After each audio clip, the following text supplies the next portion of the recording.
Adam, thanks very much. Pleased to be joined by Senator Ron Wyden live in studio. Senator, good to see you. Thanks for having me back. Thanks for being here, and happy holiday to you. You as well. All right, so I want to start with health care. It seems to be dominating the policy discussion in our nation's capital. Where is the GOP headed with this, and what's your biggest concern?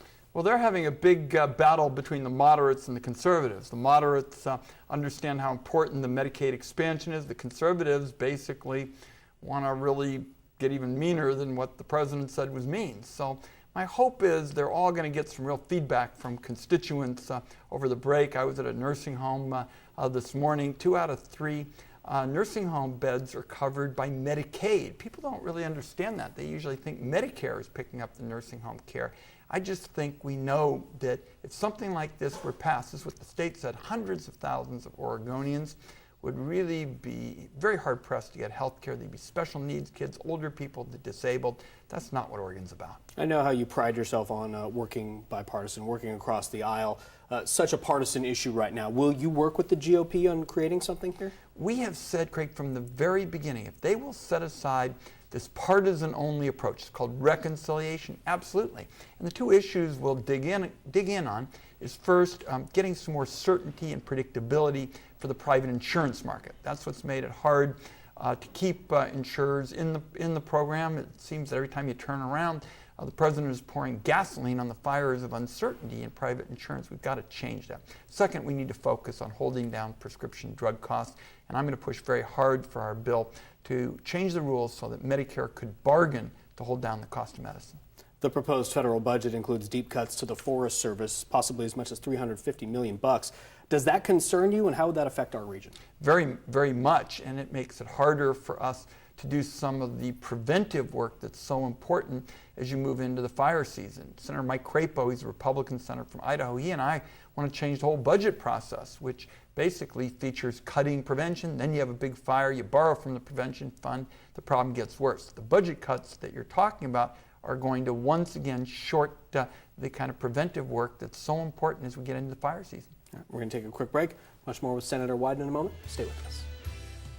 Welcome back to our 5 on 5. Again, we're here live with Senator Ron Wyden. Senator, what's your relationship like with Representative Wyden, and are you guys friendly, or is it strictly business? No, we always are talking. In fact, the Oregon congressional delegation often makes the nonstop on Thursday night, and I remember being on the flight recently with Congressman Wyden. We were talking about secure rural schools. That's a program I feel very strongly about because it provides money for roads and law enforcement and basic services. So, no, we're always talking, and the Oregon delegation particularly catches up on that nonstop flight. Okay, it's been kind of a wild year. Has that relationship changed at all, or have you guys stayed true to your friendship? I have always felt that because we have a small congressional delegation, look, we have differences of opinion. We certainly have differences of opinion with respect to this health bill. But what you try to do, and you just mentioned, have we talked recently, we try to find common ground, and certainly right now with our county so hard pressed to get money for law enforcement and roads and basic services. This is something where Oregonians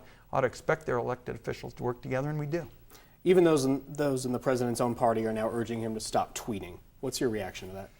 My sense is that America is strongest when we set the bar high, and that's certainly not what we've seen with these tweets. And it seems to me when you face the challenges we're talking about, which is health care, how we get more good-paying jobs, deal with technological change, roads and bridges and transportation is so important. I've already had 3 town hall meetings during the break. It comes up at every one. I mean, when we're spending all this time talking about tweets, it just distracts from the really important issues. That form of communication is one of the reasons he got elected. Some might say, why should he stop now? I understand that, and certainly it is his choice. But I also think that if you look at America's history, and that's why I say we're strongest when we set the bar high, is if we continue to have these kinds of tweets that constantly divide people, constantly produce more polarization, it just distracts from the heavy lifting that we've got to do, particularly on these major economic issues I just mentioned. All right. Thanks for being in town and for enjoying the parade tomorrow in Ashland. Let's do it again. Good to see you. Stay with us. We'll be right back.